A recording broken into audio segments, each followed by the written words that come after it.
Once upon a time, there was a green, lush mountain. It was filled with wildflowers. They were all beautiful. However, there was one white flower, a little shy, a little unsure of its blooming. It tried to avoid all attention. And yet, the sun, the breeze, the morning dewdrops loved her a little extra. You are that wildflower, rare, dreamy, and hopeful one. Your blooming is supported by the known and the unknown. The dimensions of the divine are always watching over you. Trust the love coming your way. I am Chandresh Bhardwaj, and this is Break the Norms.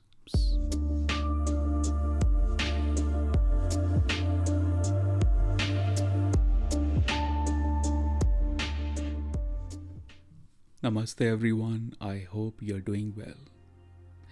I have been reading your questions for Leela's conscious meditation program. And there's one question that intrigues me because it has showed up a few times. Many of you have asked that I don't come from a traditional Eastern spiritual background. Would Leela's conscious program will be a bit overwhelming for me because I'm not familiar with tantra, with the Eastern traditions. Is it going to feel very heavy to process? Because Chandresh comes from that background, so he obviously understands it, but I don't. So how would that work out? So the answer is, if you resonate with this podcast, then Leela's conscious program will be way more joyful and happier for you to process, because I don't believe in making spirituality complicated. I always feel the beauty of spirituality is in its simplicity. So I find it very joyful to explain complexities of tantra in the most simple way, because that's how I have learned, that's how I have experienced it. And everything that I share in the podcast or in Leela doesn't come from a translation of any book or podcast. It comes from my experience, my learning from the gurus, even the teachings that I derive from the tantra scriptures. They are broken down in the most accessible, practical, simple ways. That's my style of consuming spirituality, and that's how I want to share it with you. So if you have been feeling it's going to be a bit overwhelming to understand tantra, trust me, it will be a practical, easy to process conscious meditation program. And in fact, I'm going to add a new section in it titled Divine Feminine, that will have the rituals, the deeper descriptions of the tantra goddesses, and how you can relate to them in the modern way. And that's a very exciting section to add, because I know many of you have been asking questions about the goddesses and the rituals, and that's going to happen in a while. I have recorded it, now it's going to be editing for the next few days. And now let's go into the topic for today. The next step for you is to explore the leelagurukul.com and see if it resonates with you, and reach out to us. I'll be very happy to discuss how you and I can learn and contribute to deepen this meditation experience for you. And now let's dive into today's topic. This is something I have been exploring for a good amount of time. So I use this expression a lot. Live as a consciousness, not as a machine. Don't be a reactive being, be a consciously responsive being. And many similar expressions where the focus is to basically exist as a consciousness, not as a machine. But this is a deeper concept to absorb, because The way we are trained, the way we are wired, conditioned, and we are raised by our fellow humans, it takes away the entire basic principle of existing as a consciousness, because unfortunately the society as a collective is not living as a consciousness. And when we are raised in that society, we are of course not going to even pay attention to how important and simple that process is. And when we discuss things like this, they fall into the category of so-called spiritual teachings, but they're not really spiritual or something very out of the normal discussions. I feel this is the most fundamental aspect of the human life, and today I want to express what do I really mean by living as a consciousness. But before that, we have to do some honest acceptance of things. To explain what we need to accept today, let's first take the example of any machine you can think of. Let's think of fan, a simple machine, right? When you turn the fan on, it's on, right? It works, and when you turn it off, it's off. Same with the laptop. When you turn it on, it's on, and it does things for you based on how you are telling it. It's not like you turn the laptop on and it will automatically start to do things. And even if it's doing it, you have programmed it to do it that way. It doesn't have a brain of its own. Whatever it's doing, it's based on what you have programmed into it. Same goes for a car, right? You turn the car on, you can destroy it, you can drive it slowly, you can drive it fast, you can do anything with it. It's a machine. You are basically the boss of that machine. That's all. Now what if I tell you, you and I are not so different from these machines? You and I are also being governed by certain forces. But the interesting thing is, our mind thinks that I'm doing it. But the first acceptance that I want you to fully experience is that you and I don't have the power in many things that are happening around us, that are happening within us. Because the realization of power that I want you to experience will not come until we go through this bridge of acceptance. And let's take few certain things that we go through as a human being, and I think that will explain this point easily. Let's pick some elements that we go through. Anger, for example. I'm seeing a lot of anger in these last 2 years. I mean, I've always seen it, but it really escalated, multiplied in all directions. From political discussions to belief system divisions, then opinions on COVID, vaccine, I mean, you name it. And anger has become this common foundation to discuss. Not discuss, because anger doesn't allow anything to discuss. So anger, it's basically inviting just countless noises from all, for all opinions. Now, this anger, do you think you are getting angry? Because the truth is, you are not getting angry. Someone has simply said something that does not fit well to your ideas, to your belief systems. And anger is just a reaction. Anger is just what happens when they say something or do something. We don't have control over that anger. It's just happening. You could be sitting peacefully in a park. You're enjoying the morning breeze, maybe meditating, doing yoga, or reading a book, or just browsing social media, and someone starts to do something right there. Maybe they start to talk to you, or maybe they throw some food where you're sitting, or do something that's just triggering you. And guess what happens? You will be angry, right? So first acceptance is, this anger that we are experiencing is not something you are doing it. It's caused by someone outside of you. If I tell you, look around, maybe through the window. If you're walking, driving, look somewhere. If you can see a machine, a human, try to be angry at that machine. Try to be angry toward that stranger walking on the street. There's a good chance you may not be able to do it. Even if you are an actor,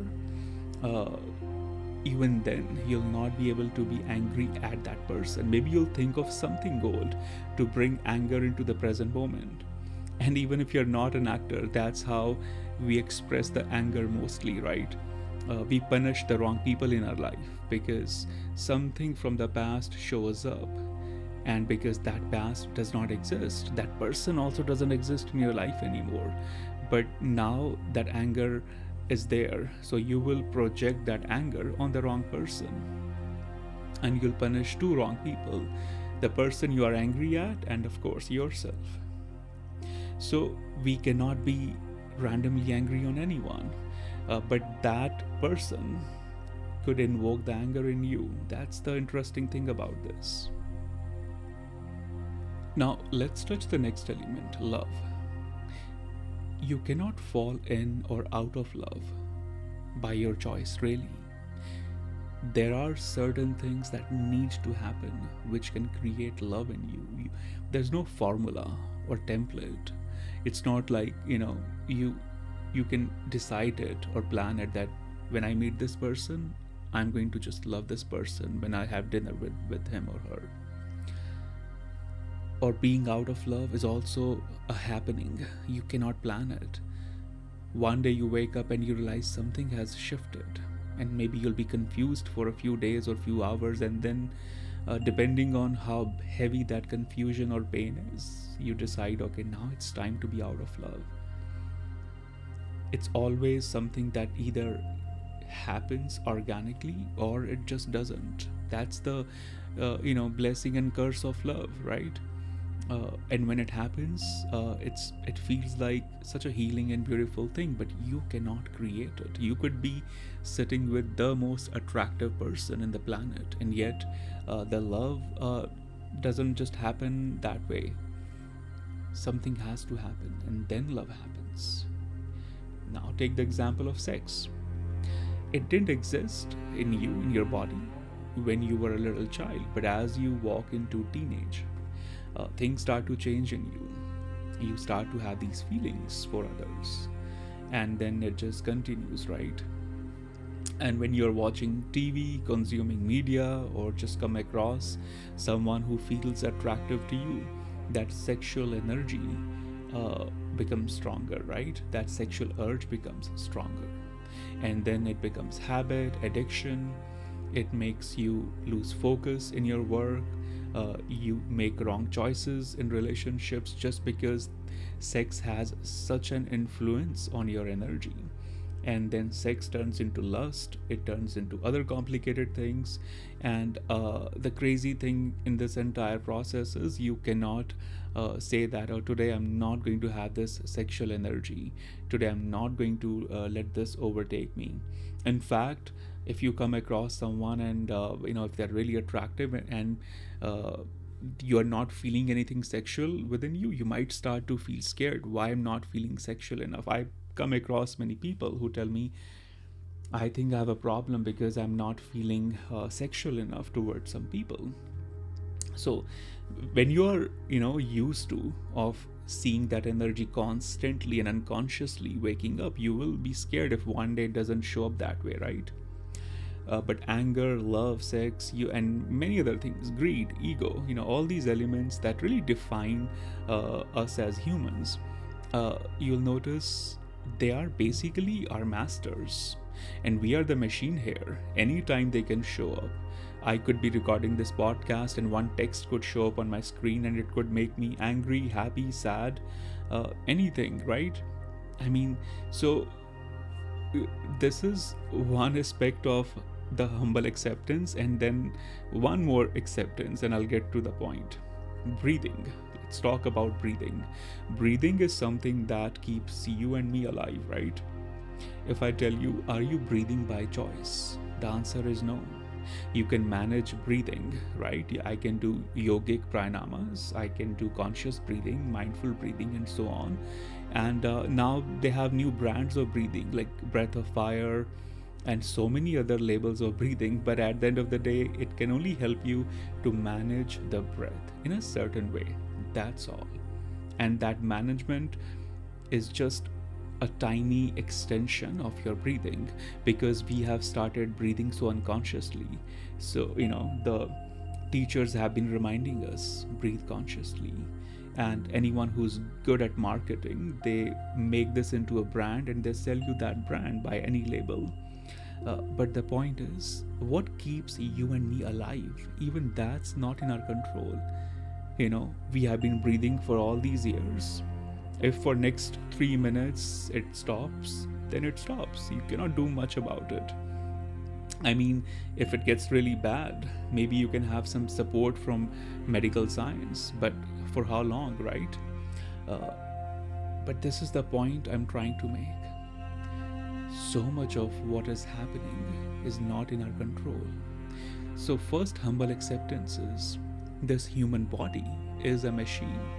There are some unseen forces that are calling the shots on this body, that are really driving this body. Now, it might make you feel a little scared or depressed that all these elements, I don't even have control on this. And yet I'm waking up every morning thinking that I got it. I'm going to make the most of this day. I have all the control, and then other people, situations step in, and based on what buttons they're pushing, I'm happy, smiling, I'm sad, and it just becomes a big circus at the end of the day, right? And it creates anxiety, anger, and all these crazy things. A lot of that is true. If you live your life unconsciously, if you spend your time in dreaming, sleeping, waking up, that's what's going to happen.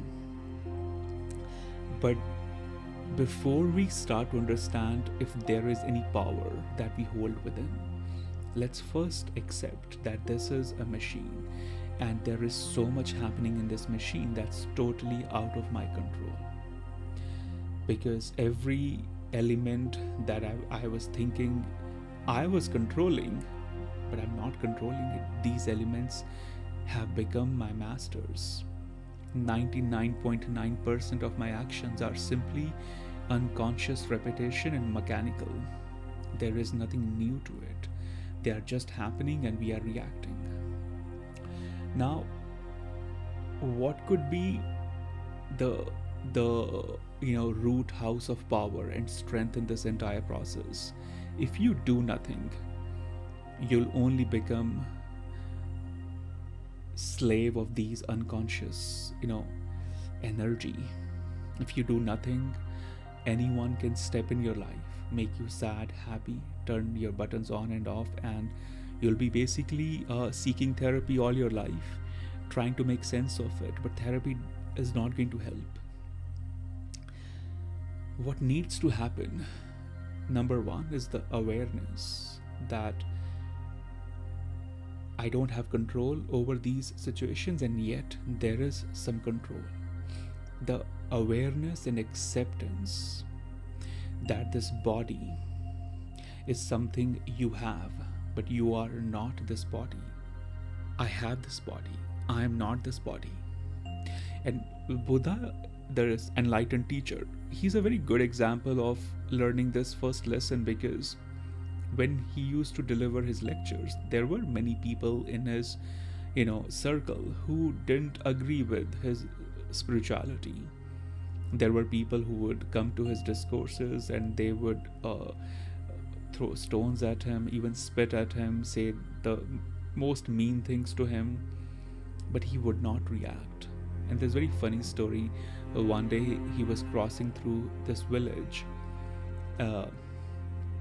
and there were people in that village who gathered and they were criticizing him because the things he used to say were just very different from the popular spiritual and religious narrative of those times. And he wasn't the most or even a popular teacher, honestly. His views were not viral. They were not respected. He was the teacher of just a very handful people who believed in his spirituality and in his work. Uh, the crowd never agreed with him. They were happy with the mediocre and the popular narrative of spirituality. So he used to get a lot of criticism. And one day when he was crossing this village, these people gathered and they were just swearing at him, cursing him, angry at him, and he just stood there with his students. And then he said, I would have loved to stay here for a little more because I can see you are holding a lot of anger for me. But I really have to go to next village. There are people who have been waiting, for since morning. And then there were few villagers who looked at him with a surprise that he's not reacting. And then Buddha just folded his hand, did his namaste, and moved on.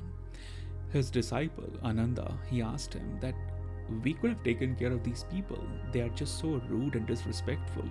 Why you didn't allow us to do anything? Why you never allow us to do anything?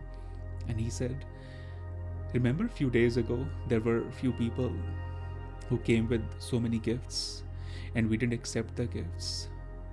What happened to those gifts?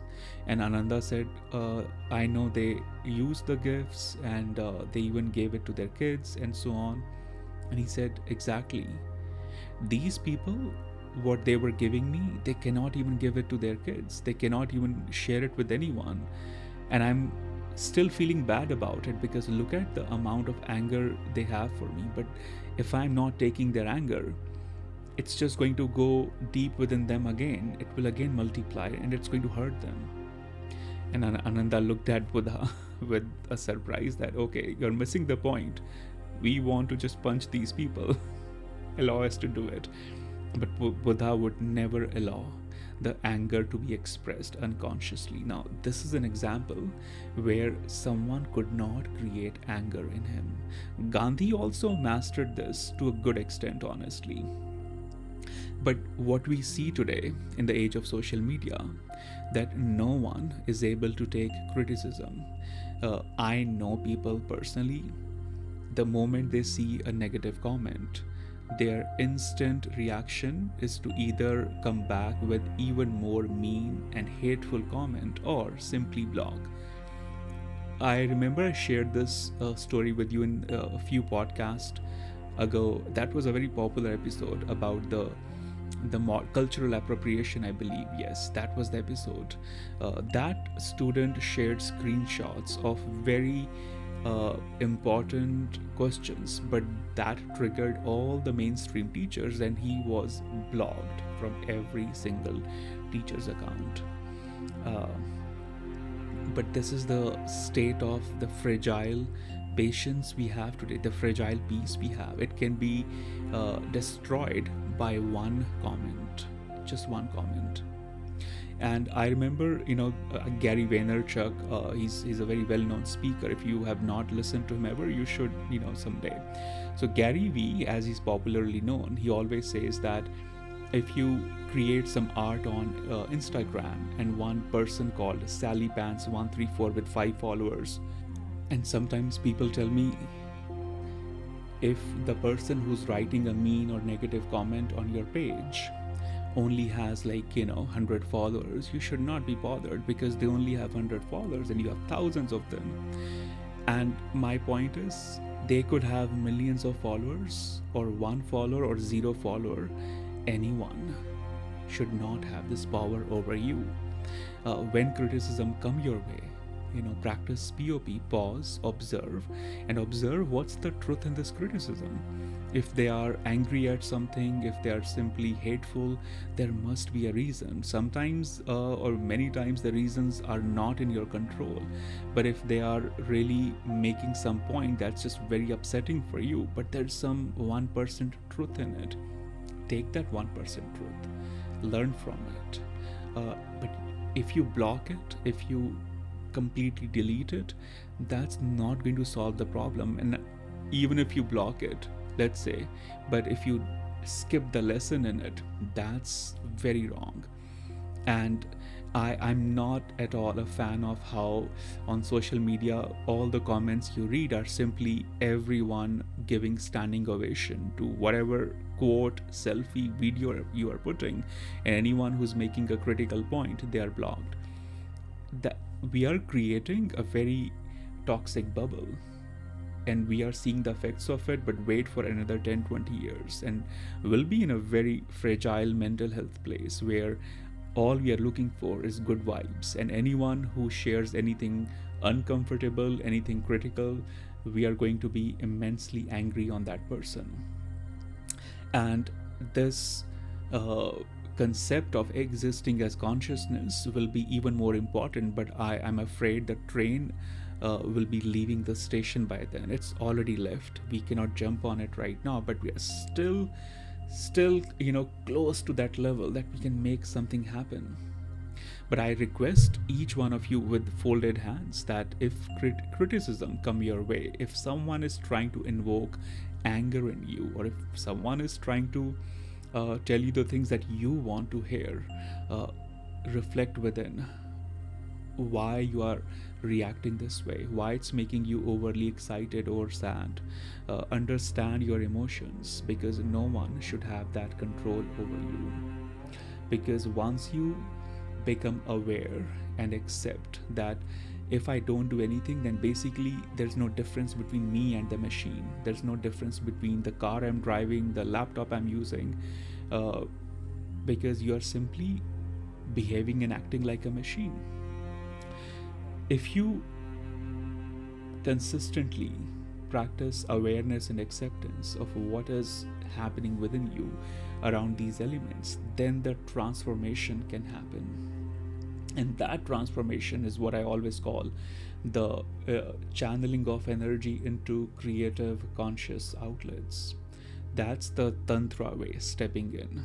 The tantra way is channel the anger into a creative outlet, channel the greed into creative outlet, channel the sex addiction into creative outlet, channel the emotional hurt into creative outlet, because all of this has the potential to be channeled into something very powerful, very meaningful. But today's episode is not about the transformation or the techniques or methods of it. Today's episode is simply a reminder that witness all the elements that you are going through, all the elements that happen in you in those 12 hours while you're awake and doing things, because these elements remind us how much of human we are, how much of consciousness we are, and how much of a machine and robot that we are becoming every day. And I think social media is a very painful but very clear mirror for us to reflect on how the validation from others or criticism from others is basically having such a strong impact on our mental health.